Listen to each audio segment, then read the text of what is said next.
ছোট পর্দার জনপ্রিয় অভিনেত্রী সাবিলা নূর প্রায় এক যুগেরও বেশি সময়ের ক্যারিয়ারে অসংখ্য নাটক বিজ্ঞাপনে কাজ করেছেন তিনি। শোবিজাঙ্গনে লম্বা সময় এই পথ চলায় কেবল সিনেমায় নাম লেখানো বাকি ছিল সাবিলার। সেই অপূর্ণটুকুও পূর্ণ হয়েছে। প্রথমবারের মতো ঢাকায় সিনেমার মেগাস্টার শাকিব খানের বিপরীতে অভিনয় করেছেন তিনি। আসন্ন ঈদে মুক্তি পেতে যাচ্ছে শাকিব সাবিলা জুটির তাণ্ডব।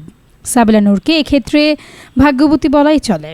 নাটকের পর চলচ্চিত্রে পা রেখে প্রথম সিনেমাতেই সহকর্মী হিসেবে পেলেন ঢালিউডের শীর্ষ নায়ক শাকিব খানকে। শুরুতেই শাকিবের প্রশংসায় সাবিলা নূর বলেন, তার একটা অওরা আছে, তিনি অনেক সুদর্শন। যখন সেটে আসেন সবকিছু যেন চেঞ্জ হয়ে যায়। এত বড় একজন মেগাস্টার সেটা কোনোভাবেই কাউকে বুঝতে দেন না। সেটে যতক্ষণ থাকেন সবাইকে নিয়ে আনন্দে থাকেন, ক্যারেক্টার নিয়ে ভাবেন। নায়িকার কথায় শাকিব খান সেটে আসলেই সবকিছু বদলে যায়। ব্যাপারটা এমন, ও মাই গড, মেগাস্টার শাকিব খান।